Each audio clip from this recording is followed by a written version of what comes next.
pray.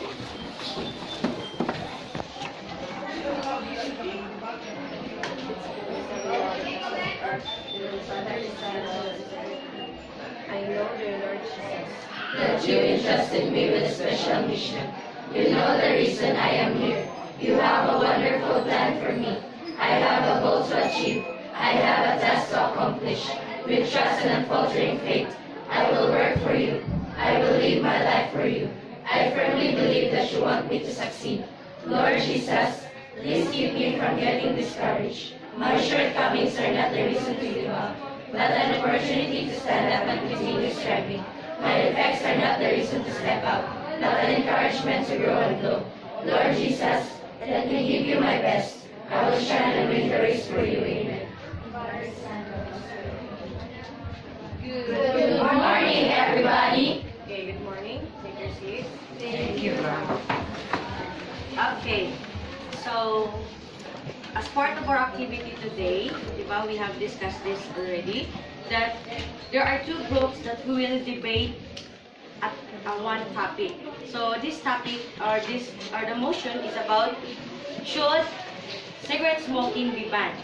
Now, as part of our lesson, or our topic is about the health problems, right? Health problems? Okay. Now, health problems nowadays are very common. That is because of the rise of the technologies we have. And the reason we conduct this debate, this is for you to share your ideas and opinions about the topic, which is should cigarette smoking be banned? Okay, we have here two sides, the affirmative or the proposition side, and then the negative side, which is the opposition side. So may I introduce to you the participants? We have here the speakers. Harvey Buddy, Linson Castro, Joford Macalaging, Dexter Bayong, and we also have here Ivan Daniel. Okay, thank you. And the other side, which is the opposition, we have here Casey Dumabo, Justin Tanyo, Princess Brentagam, Micah Mejo, and Kristen Jane Timba. Thank you. And we also have here our timekeeper, Miss Kate Louie Bahian. Now, I will give you the floor. Again, the motion is, should cigarette smoking be banned?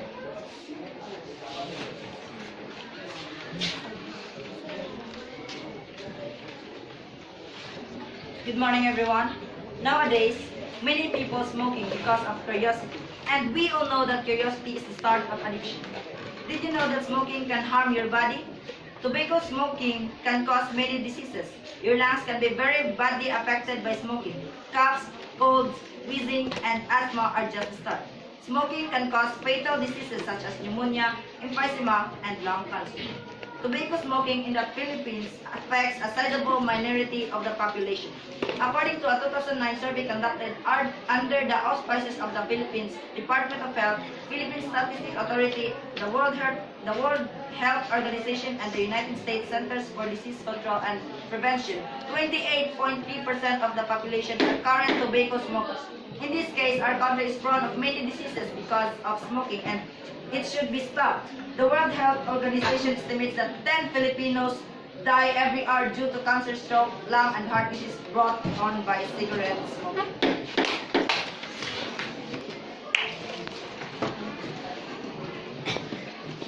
For your information, Mr. Prime Minister, there are more people who dies from diabetes than smoking.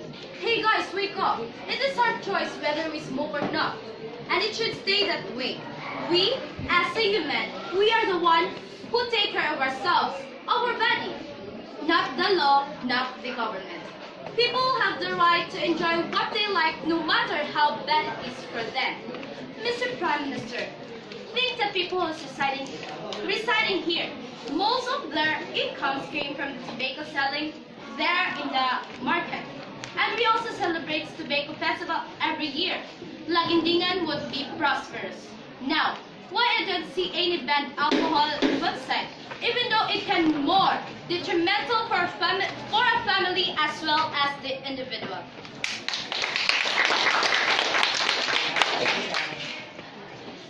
Smoking is harmful because there are many ingredients in tobacco smoke that can harm your body.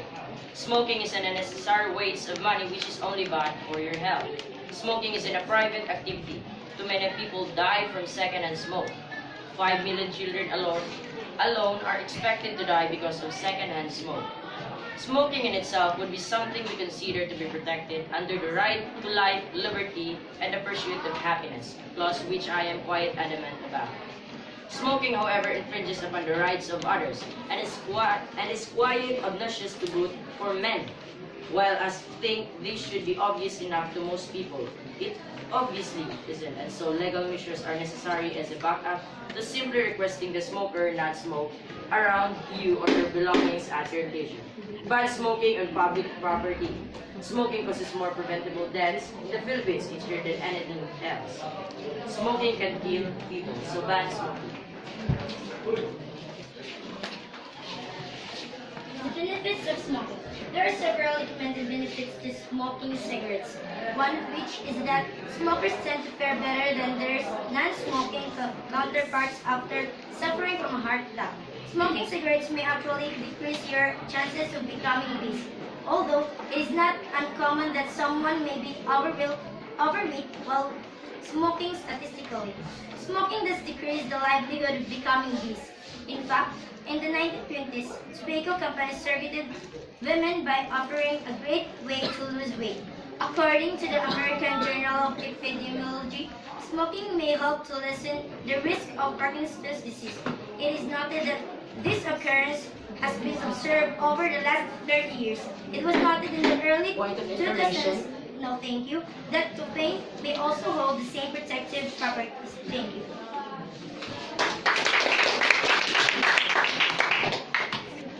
Cigarette smoking is not and never be a good thing for all of us.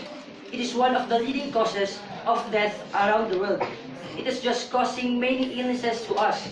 And those who smoke, you are just killing yourself and the people around you. So please, let us unite to ban cigarette smoking. Because if we stop smoking, we start living.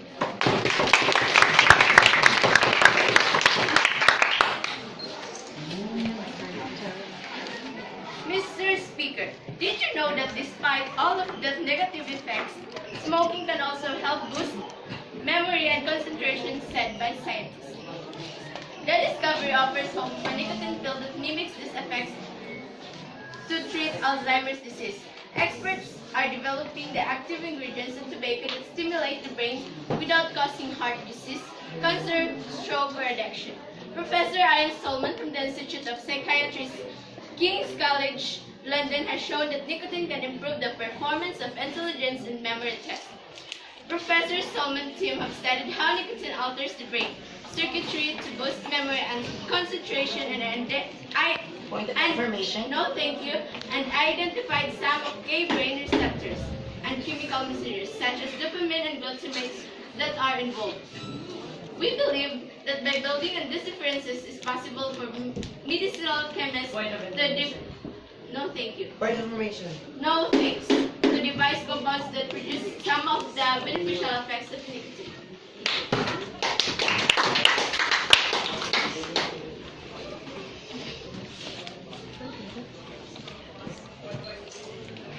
Should cigarettes be banned?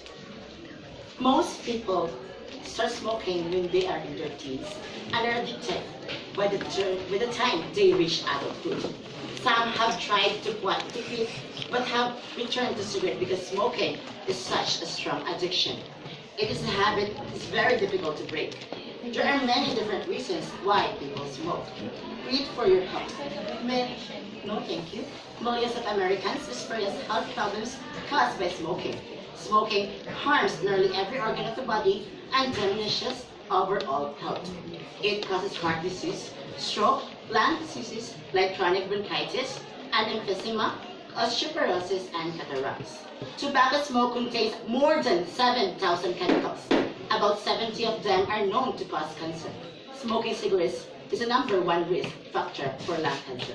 That's why, as a student, I am encouraging all of you So please, don't smoke.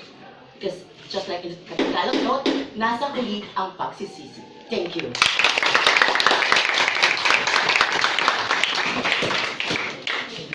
Yes, it can cause many diseases through air. It causes pollution to our body. But did you know, according to the rate of economy, cigarette industries are one of the big income here in our country, which is Philippines. If tobacco is vanished, many people lose their jobs, and the income of our country will be less. Point of information. No thanks. Yes, many people die of diseases, but that is not our fault. And besides, why are you blaming the cigarette that people want? Also, our country is a democracy. No thanks, it's democracy. No thanks. Point of information. No thanks. We are free of what we want. If the people are affected, then they should avoid. And my question is, no thanks, why we should ban the cigarette that can give us big income than illegal drugs and alcoholic that can cause more danger in our lives.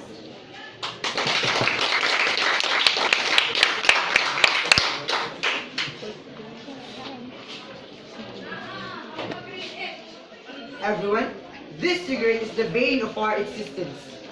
It can cause respiratory and circulatory diseases, just like lung cancer, which is the leading cause of death. Yes? Are you sure, Mr. Speaker, that that person who have lung cancer are caused all by smoking? I will try to answer your question at the end of my speech. According to the World Health Organization, and this tobacco industry is not much as you think.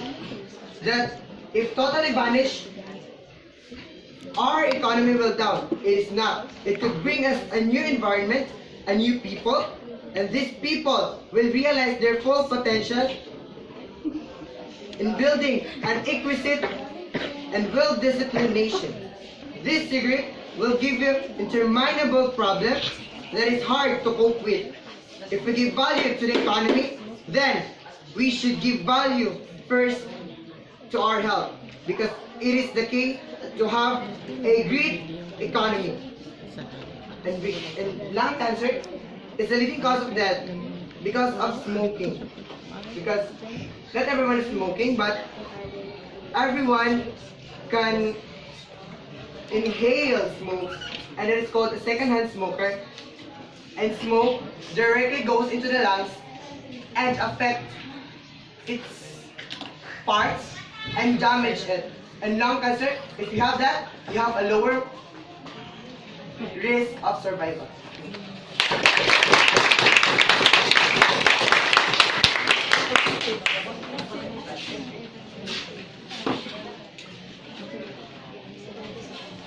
Yes, smoking had many negative effects, but behind it are the positives. As a matter of fact, even though it can give us many negative effects, you can't blame that it can also help us to improve the income of our economy. As far as I know, we are in a democratic republic, so we are free to do what we want. We are free to smoke, but no thanks. Behind the freedom, we should face our consequences. Therefore, you can force someone to quit in using cigarettes because it's the person's choice. The person's choice. So that think first before you act.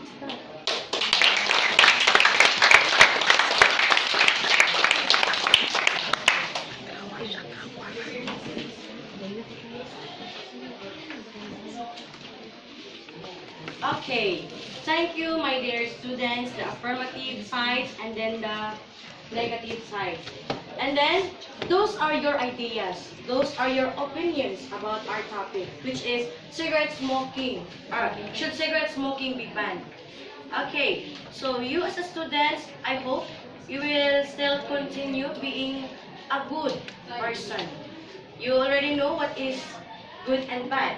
That is, it is your choice whether you go in a wrong way or in a right way. So, that will be all. By the way, wait, I forgot. So I still need to know the opinions and suggestions of the other students. So anybody, do you have some opinions? Okay, so Millie. As one the opposition said that they don't agree of the total ban of cigarette smoking in our country because it will lose their jobs and the income of our country will be least. Yes, many people die because of diseases, but that's not our fault. Did you see the cigarette box? It is written on it that aware to smoke.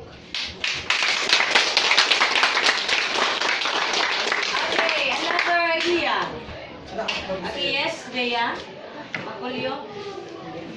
After I've heard the statements of the both sides, I'm in favor of affirmative to ban cigarette smoking in our country today. Because, in the first place, I already know that smoking can harm or can cause diseases to our health.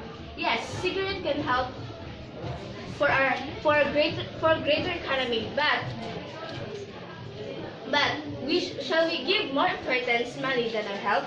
Apparently, we should give more importance to our health than money in order to have great country and great economy. That's what we'll think.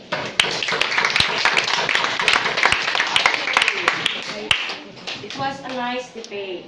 Thank you, my dear students, for your opinions and then for your knowledge about this topic. So, in our next discussions, I hope you will still research advance in the internet, or you can read books, or you can ask teachers about the kind of topic. So, again, thank you very much, and that will be all. Thank you.